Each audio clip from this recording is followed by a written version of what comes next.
Hello everyone, and welcome back to Best in Class. This week we continue our climb to the top of Weight Class Mountain. This week we're testing some of the most fearsome 70-ton heavy mechs the Inner Sphere has ever seen. Once again I'm assisted by my able sidekick, Eddie the Ferret Hodge, after his brief sojourn filming another lesser and far inferior series to this one. And with that, let's get on with the mechs. The Archer, the quintessential fire support battle mech. The Archer's been around for so long now it could be considered part of the furniture of the Inner Sphere. Well equipped to deal out and absorb plenty of punishment, this true classic of the battlefield stands ready to LRM its way to the top. The Cataphract. A relatively new arrival compared to some of its competitors here, the Capellan-built but Davian-stolen Cataphract is a genuine Franken-mech, a testament to Capellan ingenuity in the face of overwhelming odds. It's proven to be quite effective in Davian and later Capellan hands. I even have a little soft spot for this mech myself, going back to my early days in Trivid Entertainment. The Grasshopper. It was a new idea in heavy mech design back in the day. Originally it was meant to utilise stealth technology, though how this would have worked given its incredible height, presumably the enemy would have to have been deaf and blind. Still, having jump capability and being able to land in the middle of enemy lances, unleashing its energy payload scored points with military officials across the sphere, making it a firm favourite of many a Great House army and mercenary unit. The Novacat. Our first entry from the far north, the Novacat is a mini-companion to the Supernova. It was designed after the clan's drubbing on Tukid as a totem mech for the Novacat clan. Mounting a blistering prime configuration of ER Large Laser and ER PPC, the name certainly seems apt. Can it melt its way through the competition this day? We'll have to see. The Summoner. Known as the Thor in these parts, the Summoner is a mainstay of many clan Taumans during and after the invasion. The prime configuration here is comparatively light, but it isn't how many guns you have, it's what you do with them. The Summoner is my pick to win today. The Warhammer. Ending on a high note with these introductions, the Warhammer is another true classic of the Inner Sphere. Armed to the teeth for combat against any foe at virtually any range, the Warhammer's been blasting its way across battlefields for so long, it's garnered something of a zealous following from some. Rocket's a true believer in the power of the Warhammer, even hugging a body pillow of the mech each night, as seen in our round-the-clock security feed of his pod. And with our competitors listed, let's get on to the drag race. And here we go over for the drag race, Eddie. It's good having you back, by the way. It's good to be here. Good to be here. Did you enjoy your time away, briefly? I certainly did. I had a very, very good time, and our two friends on a certain show, the Wonderful Sphere of Wires. What an excellent show that is. I'm sure once I've got absolutely nothing else to do, I will get round to watching them, Eddie. Yeah. I don't think you'll be disappointed. I'm sure I will be. Anyway, the race is already coming to a finish here as we've got the Summoner, also known as the Thor, crossing the line, followed by the Novacat there in second place. Closely followed, it was tough to tell, but it was the Cataphract, then the Warhammer, the Grasshopper, and the Archer. And with that, it's time to take it over to our chimp in a coolant suit, Eddie. Yes, well, some people claim that he says that Axl Rose is an unsung genius, and that he recently had his nose modified with tag. I don't know about any of those things, especially the first one, but I do know his name's Critical Rocket. Well, that takes us over to our first match in the Simpods, and that is featuring the venerable Archer. Yes, certainly is venerable up there with mechs like the Banshee when it comes to age. Classic. Yes, an absolute classic, which we'll see in a future episode.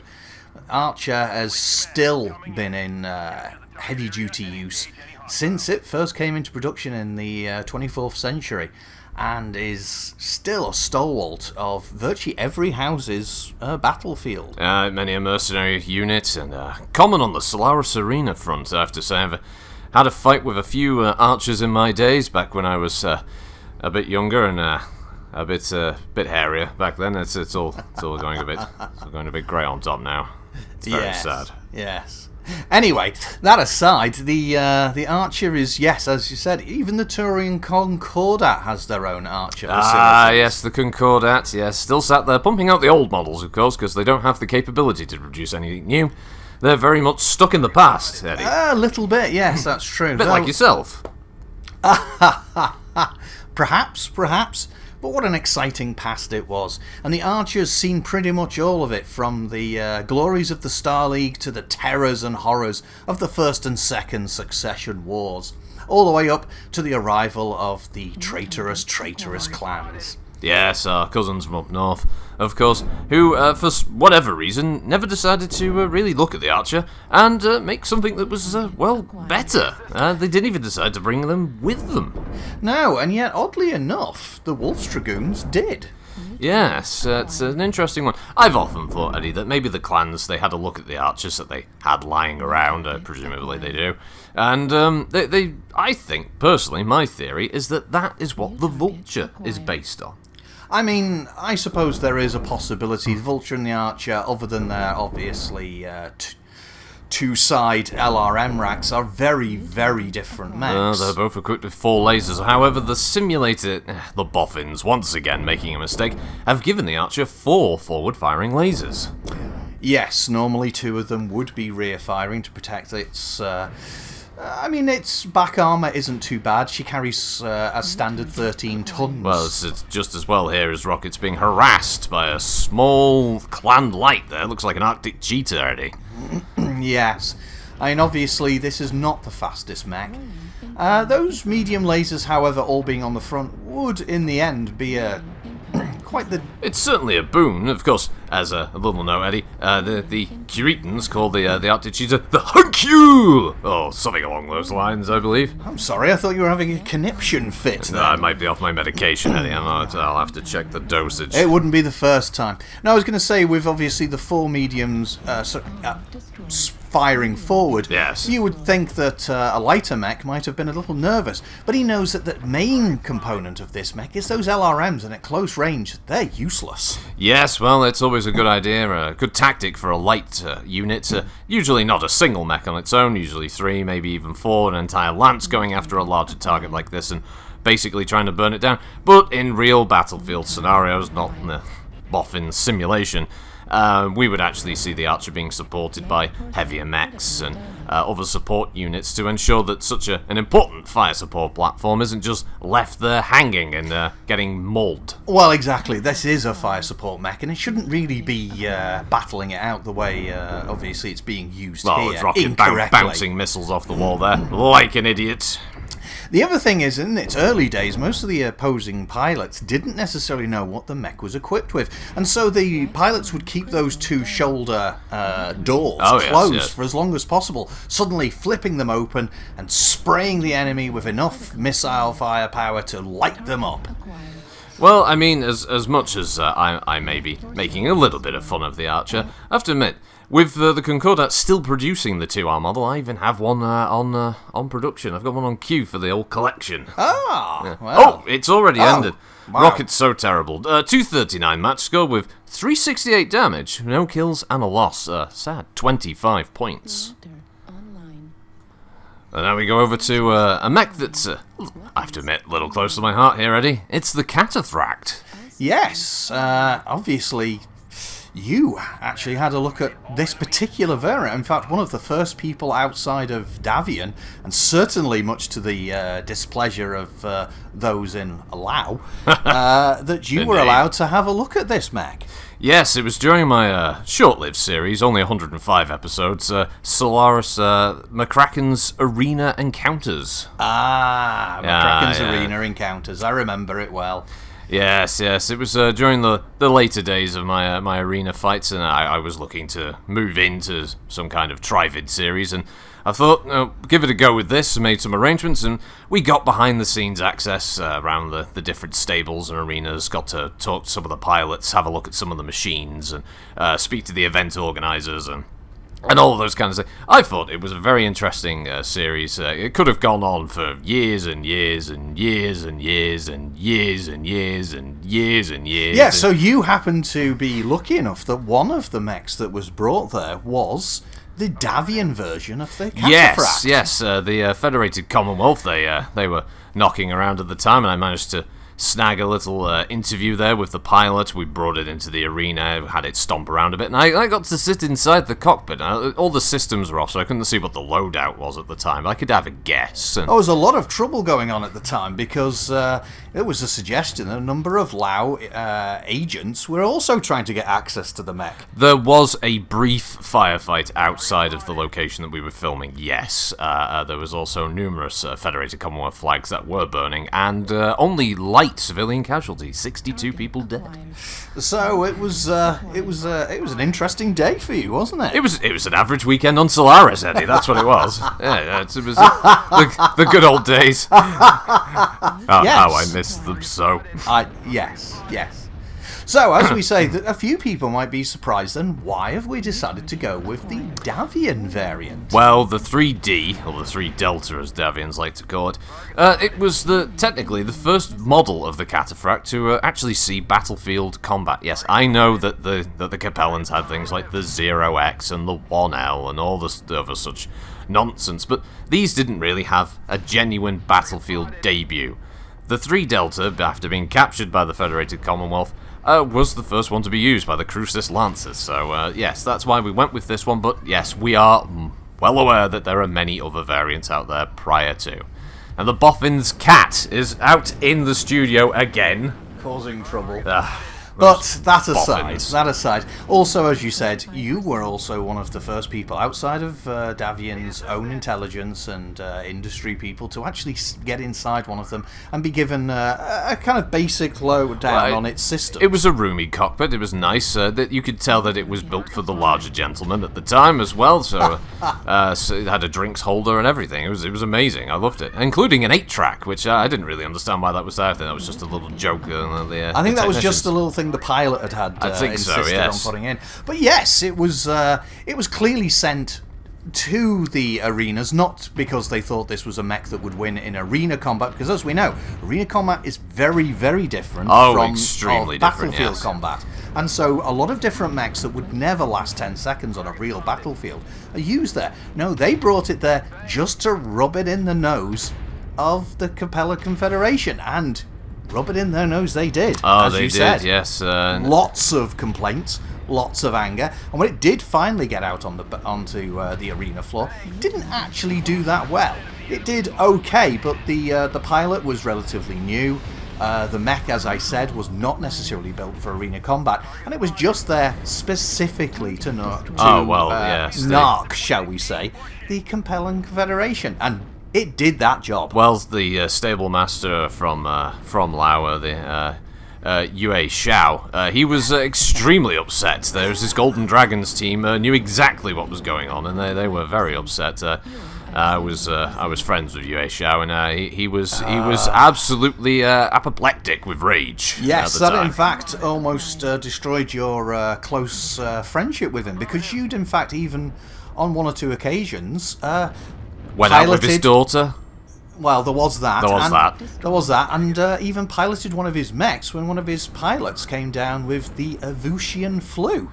Well, yes. Quickly coming in because he needed someone to pilot the mech, and he needed someone who knew the systems, and some of those mechs, as I said, are unique designs. Luckily, you'd had a go of one in simulated practice. I had, yes. I mean, the ultimate end of this story was that Yue Xiao put out a death warrant on me, and it's still live to this day. I hope he doesn't find out where we are. Yes, he's an old man now. It's his son, I don't believe, particularly cares much for such matters. He was pretty much brought up on Solaris and is perhaps a little bit more open-minded. But yes, unfortunately, it did cause a lot of trouble. It meant the end of your relationship with his daughter. He sent several mech warriors into the arena in your last few fights with orders to just try to blast your cockpit to pieces. Yes, it was a harrowing time. Yes, indeed it was. A harrowing time. But the cataphract seems to have done well. The reasonably cataphract has been on the winning team there. As Rockets managed to actually eke out some kind of adequate performance. 240 match score, 230 damage, no kills unfortunately. A win though, it gives him 25 points, same as the Archer. Good for them. Well, Eddie, as we roll over to our third mech here, and we've got the Grasshopper. Yes, the Grasshopper. Now, here's an unusual mech, first created by the Star League. It was meant to use a lot of stealth technology that just never really worked. And so in the end, they stripped that out and unleashed it, but not into their main forces, more to the outer units, the non-royal regiments. Well, stealth technology. A coward's device, in my opinion, Eddie. It's a piece of tech that should only really exist on one mech, the Exterminator, which sadly the boffins have never bothered to add into the simulator. Yes, true. But getting back to the Grasshopper, the mech we're actually talking about. Well, I prefer to talk about the Exterminator, to be honest. Yes, well, anyway, she's basically built to be a light and medium hunter-killer. She boasts mainly energy-based weapons, and with a staggering 22 onboard heatsinks. My goodness, can she out-pump... That's a good chunk of its weight, Eddie. Yes, my goodness, can she pump out the heat to deal with that large laser and several medium lasers. And then, unusually, built into the side of the head is an LRM-5. Not a particularly heavy hitter, probably used to take out some of the faster movers at range, or to just soften up some of those mediums before it brings the large laser and mediums to bear. I imagine it's also probably quite good to use against light-skinned targets at range as they try to report your position. You can take it out before they get any good information out on you and your lance's location, Eddie. Yes, exactly. The fast-moving mechs such as the Locust or the Spider are, of course, very, very lightly armoured, and even a few hits from an LRM-5 can start to punch in holes that your large laser will, if it gets a hit, will tear straight through that internal structure. Well, I have to admit, Eddie, the few I encountered in my day were a particularly difficult target to take down, because even if you did manage to get within close range and start grappling with it and tear the arms off, it could still shoot you because that large laser is centrally mounted, as you say, and the LRM-5 is, well, just annoying to encounter on the way up to the mech. Yes. It is a genuinely good all-round combatant. Reminds me of the Crab in many respects, having a broadly similar weapons system loadout. It's just a good overall mech for long range and raiding operations and for extended operations out in the field. I can see why it's been kept around for so long. And unusually, as I was reading up just before the show while I was having a coffee, it seems that the original model is largely still in use to this day. That's right, yes. These mechs by some houses would even be used in full lances, 4 of them sent behind enemy lines to harass supply lines and rear guard units, and then even obviously assist in information gathering, meaning that this mech also sometimes was used as a command mech. Information gathering? It's taller than me. The thing is ridiculously tall. It is very, very tall, but it's also very, very fast, allowing it to get into a situation and get itself out again. And with those jump jets giving it battlefield maneuverability. Its head is scraping against the ceiling of this tunnel. That's how tall it is. It's ridiculous. Yes, it is an incredibly tall I would mech. have to question the designers of this particular mech of why they made it so bloody big. I mean, it's taller than that Timberwolf.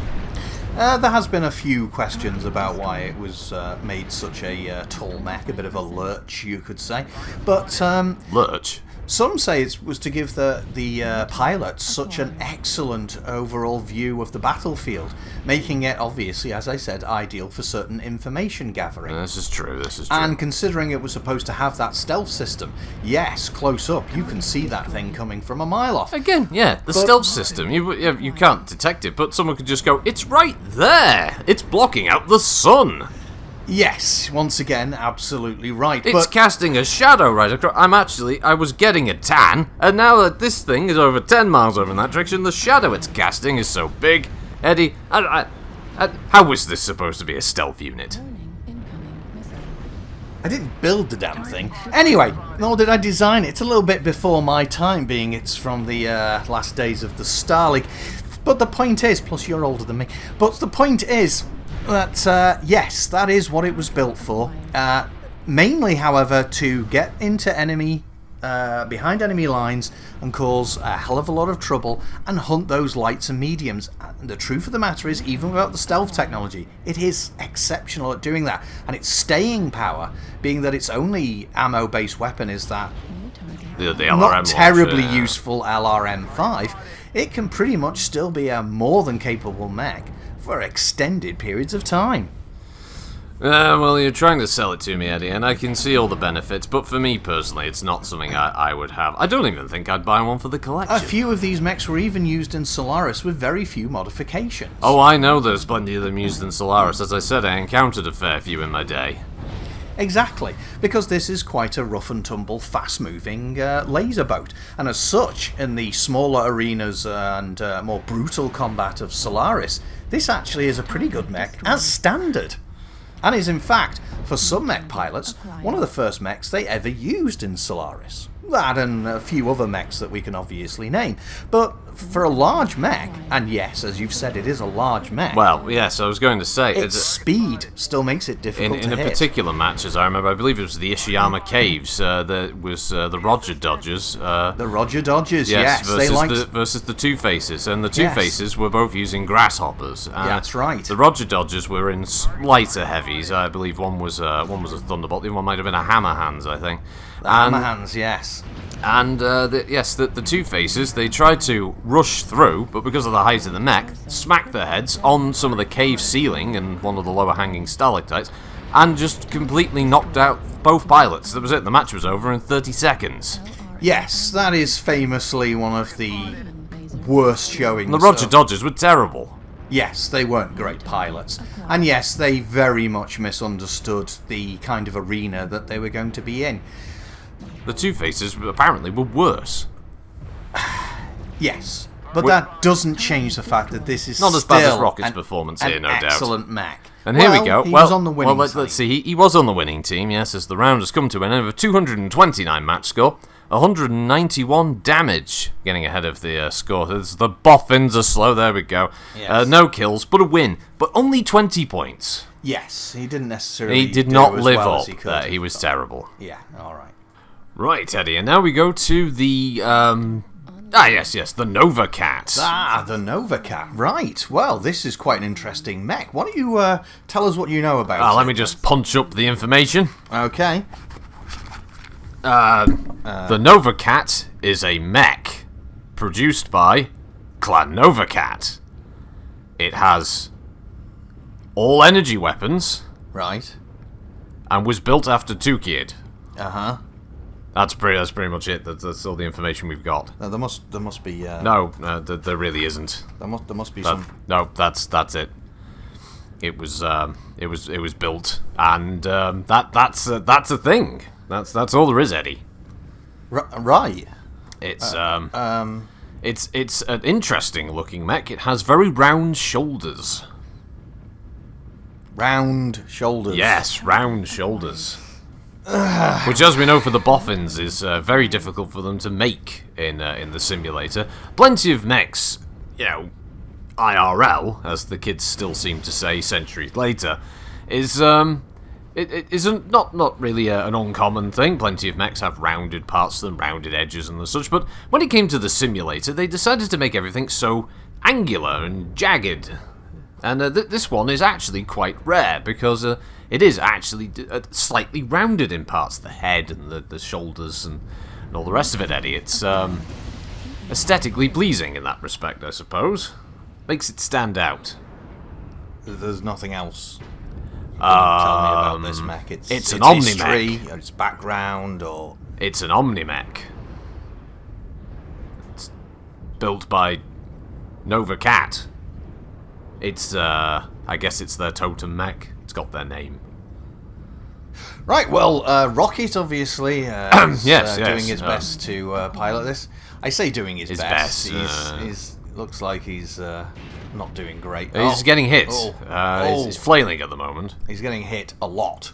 Yes. I don't know if that was what he had in mind. Nope, he's trying to shoot down a UAV. Well, he killed it. Does that count as a kill? No. No, I didn't. No, I'm just impressed he managed to do something. No. He already looks like he's in a bit of a bad state. He did shut down earlier, I believe. Yes. So heat is clearly a problem for this particular design. Yes, it is definitely. I did the introduction as well, and there wasn't really much else about. I just don't have much to say about the mech. It's okay. Well, you're up on the a lot of the clan stuff. What do you think of it? It's okay. It's not my favourite. Not one that I'd pick if I had free choice in this weight category. No. Do you think it's better than the Jade Falcon mech that it's based on? Which Jade Falcon mech would that be? Well, it's based on another design, isn't it? They just took someone else's design and... Oh, they just ripped it off. Oh well. If I had to hazard a guess, you're talking about the Nightgear. The Nightgear, yes. Right. Yeah. I'm not as up on these clan designs, but I am aware of that fact. I think that they're broadly very different machines, to be honest. Eddie, the Novacat here seems to be very crab-like, grasshopper-like, let's say, in its all-energy loadout. Of course, being an Omni-Mech, the clan pilot has his choice of what exactly he wants to take into the field. Whereas the Nightgear, if we were talking strictly prime configuration, is a little bit more of a blend of different weapon systems, whereas the Novacat is much more in line with their Supernova, which is also an all-energy. Yes, weapon, we know the Novacats love their energy weapons. They do. Do you think they made a mistake then by making this an all-energy rather than following more in the footsteps of the Nightgear design? No, actually, I think if we look at the results of things such as the Battle of Tukir, which, again, if this was built after the fact, it's clearly learned from lessons there that not relying so heavily on ammunition is a key element in protracted fights, something the clans weren't really used to at the time, let's face it. Right. The clans have their ordered system of battle. They go in and they know that there's going to be a short, sharp fight, so they don't need to worry too much about how much ammunition they expend. But of course, when you go into a full-fledged invasion of the Inner Sphere, you have to adapt your thinking, and this is something that they didn't do, and in Tukir, as we know, I'm sure you know, Eddie, but for the viewers at home, that the clans did not prepare adequately for a protracted fight, and as such, ammunition was scarce at times, and ultimately was one of the key contributing factors to the defeat of the clans. The Novacat seems to be a mech that was built in response to such, the idea of having a mech that can operate in the field for a lengthy amount of time. Well, yes, it certainly is capable of just continuing to fight. We're still seeing some action here. Oh, he's still getting some hits in, even though he lost a good chunk of his weaponry to mysterious circumstances. But those two PPCs still cause a considerable amount of clan damage. PPCs are... Oh, Very hello. nasty. Well, there's Rocket just there as we go over to the scores, which takes us to 221 match score, 256 damage, a kill, not a win, 25 points. Very, very in line with the rest of the mechs so far. So, we're over to the Summoner, or as we in the Inner Sphere perhaps better know it, the Thor. And I particularly like the design of this mech. As you know, I'm kind of partial to the old Thunderbolt. And this looks like it, you could almost say this was their version of that. Not quite a Thunderbolt 2C. No, definitely not. Definitely not. But clearly, they took inspiration from the Thunderbolt. I would which is agree interesting, with that, yes. Which is interesting, isn't it? Because... Well, you have a bit of a connection to the old Thor, first, don't you? Yes, first off, I'd like to say that this is my pick to win this episode of Best in Class, and there's an extra reason for that. It's not because it's a clan mech and it's very effective in the field. No, it's because I have a little bit of personal history of it as Yes. You know it, Eddie. Yes, but, they certainly do. But people at home might not. I'm surprised you're even going to bring this up. I'm proud of my work on it, Eddie. Oh, yes, well, go I ahead. was a consultant for the Trivid Hollow series that many may know of the exploits of one Adam Steiner and his crew there, fighting as a part of the Federated Commonwealth against the clan invaders, Nikolai Malthus, Adam Steiner, all those memorable characters. Yes, I was involved. Yes, That's right. In fact, you were one of the technical advisors, weren't you? I was a technical advisor. I was one of the consultants in terms of the combat scenes, and I think I had a hand in some of the design work as well for the computer graphics that were being used. That's right. Yes. Now, interestingly enough, the Thor in that particular series... There was only one, yeah. Yes, the only Thor we ever saw. The only Thor we ever saw. That was a good one, wasn't it? Yeah. It didn't look quite right. Yes. Can you explain that? Well, you see, with the first consultation session, I will admit I may have been a little bit drunk at the time. And when they were asking about my extensive knowledge of encountering numerous machines across the Inner Sphere, I may have given the designers a very kind of broad description of the Thor, and as a result, it looked the way it did. Now, I should add, this was relatively early in the beginning of the clan invasion. Some people weren't even taking the clan seriously. Some even thought that they were just unusual or hodgepodge mechs, the kind that certain Inner Sphere, periphery groups, or even pirates might build. Literally bits of other mechs. Franken mechs in places, and that's why some of them look similar, such as obviously the Thor looking similar to the Loki as well. The Loki looking similar to the Warhammer. And so this was early on, and we started to gain some knowledge of who these people were and the danger they impose. But the writers obviously wanted this to be more light-hearted and obviously pro-Inner Sphere, especially Steiner. Oh, very, very much so, yes. And to a lesser extent, obviously... the Draconis Combine. The Draconis Combine. That's why I recommended the Franklin Sakamoto character. Exactly. Be added. Although there was some trouble afterwards when it was suggested he was a illegitimate child of the Coordinator. Well, that was the writing team. They wanted to spice things up a little bit. Now, also interestingly enough, there is no mention of the Razelhag Republic at any point. Well, no, why would you? They're completely pathetic, Eddie. Well, so you got that quite wrong then. I'll admit there was a small error in the design of the summoner and some of the character stuff. The combat, I felt, was very genuine to the combat at the time. No, it wasn't though, was it? Because your combat experience is from fighting in the arenas, and as we've mentioned before, a lot of arena mechs are actually quite different designs compared to those you'd see on a battlefield, and that's because arena combat is very different. Yes. No one's trying to hold back on ammo, no one gives a damn about their armour, everybody just wants to do as much damage as is humanly possible in the quickest amount of time. And that's not how you necessarily run an protracted battle. Yes, I may have suggested that that is what the combat would have been like on the front line. I'll hold my hands up, Eddie. I was desperate for the work, and I told them exactly what they wanted to hear, and I told them that I'd been on the front line, and that I'd seen some action, I'd seen the clan threat, and this is exactly how the battles were going. I felt the series was a huge success, personally. It wasn't given a second season, was it? No, although I put the blame down to Adam Steiner, the real Adam Steiner. There was no syndication. There was no syndication. There's not even an original holographic print available anymore. A real shame. And in fact, it wasn't wasn't for nearly another 2 years before you actually got anywhere near a real Omni-Mech. Yes, that was true. But this Omni-Mech, as I believe, won the fight. It's very close. There we go. The end has come up, and the Summoner has done 278 match score, 403 damage, a kill, and a win. 40 points, Eddie. Did better than you. And to round it out, Eddie, we have the one, the only, the Warhammer. Yes, the truth of the matter is, love it or loathe it. There is no mech warrior out there that does not fear coming up against a Warhammer.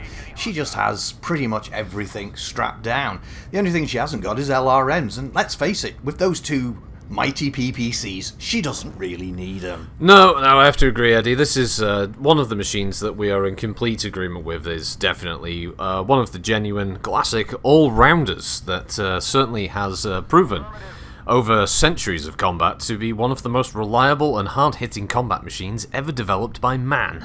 Absolutely right. I mean, other companies have even tried to compete. We've had the Hammer Hands, Yes. we've had the Battle Axe. Indeed. Neither of them have ever really stood the test of time. In fact, No. on the occasion those mechs have ever come across each other in battle, 9 times out of 10, the Warhammer marched away, leaving its rival in smouldering ruins. Yes, that's right, Eddie. And in fact, obviously between the two of us, we have put back together an original Warhammer 6R, haven't we, over the last few years? It's been a genuine labour of love. It's one of the rare occasions we've worked on a mech together, rather than just, going out for stuff for ourselves. Yes. This was such a special mech, such a special design, we realised that the only way to get it done properly with all original parts was if we worked on it together. Indeed, and through our mix of contacts, we have very slowly been able to piece together, it's from multiple Warhammers, but a genuine model. That's right. She's... you can see her, in fact, if you visit the museum at the Combat Academy at... where is it again? In Davian space? New Avalon. New Avalon, I always forget it. New Avalon, I get it mixed up with something else, I can't remember what. I think it's a former pizzeria. But New Avalon, yes. Yes. New Avalon, you can see it there. It's been there for about 2 or 3 years now, and Indeed. It's in perfect working order. It occasionally even gets powered up and marched around a little. We've both had turns piloting it. Yes, we've done a few parades there for the tourists and all the like. We got it painted up in official livery. That's right. That we were given the permission to do yes. so. And on a few occasions, the students have amusingly found themselves in a situation where standing them down on the other side of the battlefield, with obviously the weapons set to simulation combat only, has been one of us. Yeah, I think they've been luckier when they had me. There was the incident a couple of years back where the PPCs were in fact not set to simulator, and we did take the legs off that Whitworth, didn't we not? Yes, that was not our fault, I should point out. No, that was the tech's fault, and he was punished severely. There was a bit of a trouble. It was a trainee tech that was working on it. There was a few mistakes made. After 2 or 3, of course, volleys, it was quickly realised the mistake. And the pilot of the Whitworth was luckily okay, but it's Whitworth, not so much. We did put the boot in on the tech, though. Yes. Quite a few times, to be honest. It was rather fun, I have to admit, Eddie. Yeah, not quite sure it's the kind of thing you want to say on the no one will know his series. No one will remember. No, it'll be fine, Eddie. But yes, the Warhammer. There's not much you can't say that people don't already know. She is one of the absolute war dogs of the battlefield. Yes, we could mention Natasha Kerensky used to pilot one, but as we all now know, she also piloted one that was probably using both a mixture of Star League and even Clan Tech, which may just slightly change the fact that she was supposedly one of the best mech pilots in history, when you take into account she was using tech that hadn't been seen for 300 years, or had never been seen until the arrival of the clans. Yes, well, the less said about the Widow, the better, really. I'm more of a bounty hunter fan, to be honest, Eddie. Well, he was piloting one of her mechs. In fact, her original mech was obviously one we'll see in the next episode. Yes. The Mighty Marauder. Yes, the Glaug pod of joy and affectation there for many a pilot. The Marauder is a solid buddy of the Warhammer on the battlefield. The two together, I don't think there's anything that can really stop them. There isn't a hell of a lot, and they're rival mechs that have people have argued until they're blue in the face for years which is the better mech. And from time to time, one has won out over the other, but the truth of the matter is they're so similarly matched that it's very, very difficult to draw the line and say one is better than the other. However, if you were to ask Critical Rocket which is the best... Oh, well, Rocket will ramble on for hours and hours and hours, almost like a religious zealot about the greatness of the Warhammer, and he will tell you that it can do all kinds of impossible things. Yes, in fact, he was wearing his special underpants. He was.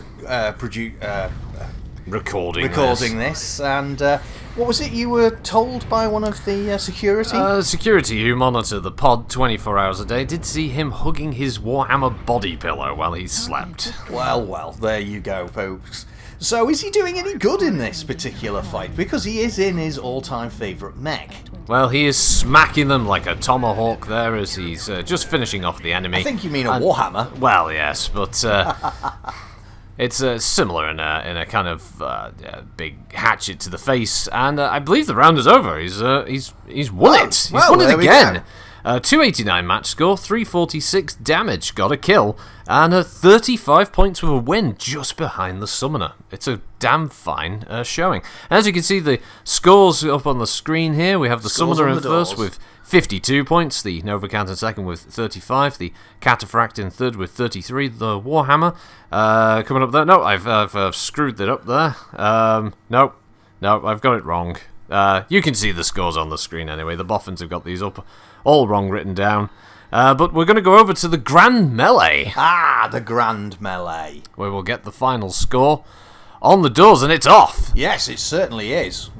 And this should be quite a brutal battle. Oh, it should be short and sharp. It should be 2v2v2 in realistic terms, but we know what these Solaris fighters are like. They're a crude bunch, able to take any opportunity they can.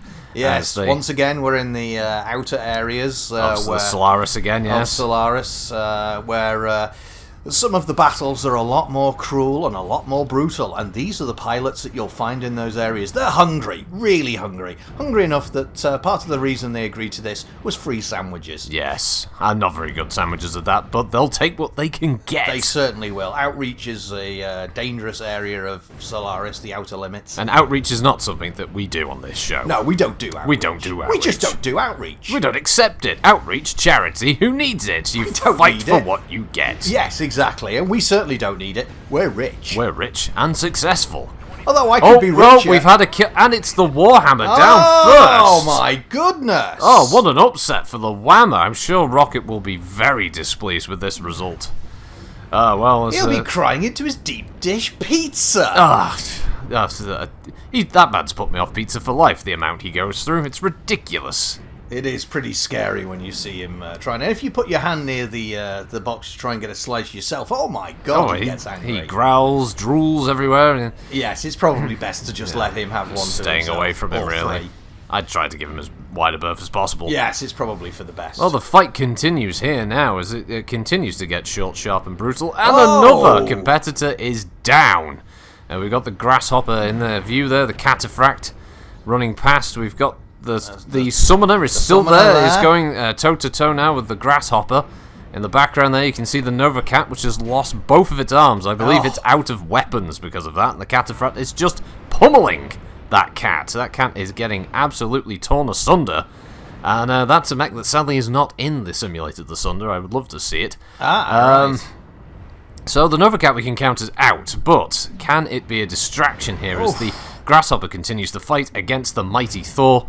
And I'm not quite sure that it can really stand up to the kind of firepower that the Grasshopper can deliver in regular volleys. The Summoner here is still going strong. Oh no, it's a 2-on-1, sorry. And there goes the Summoner. I believe we're down to... no, it's still the 3. But yes, the Cataphract is rightly ignoring the Novacat, taking on the much more dangerous Grasshopper. It's now basically a 1-on-1. In fact, is the Novacat even now capable of combat? No, it's with both its arms weaponry, gone. It's in its arms. The best the pilot can do is just act as a distraction and mild amusement for the Mr. Biggs there on the outskirts of the arena, and it's getting. Fans in the compelling confederation will be absolutely. And there goes the Grasshopper. It's a foregone conclusion, folks. The Cataphract has won the Grandma, and there it goes. and the Mr. Bigs will do their duty. And there goes the cataphract. We go over. The proud people of House Lau. We have the final scores. Obviously, Final with scores on the doors. the cataphract winning gets a bonus 15 points, but the first out was the Warhammer, losing 10. Giving us our actual final standings correctly this time. The Summoner in first with 52. The cataphract in second with 48. The Novacat third with 35. The Warhammer still coming in fourth with 31.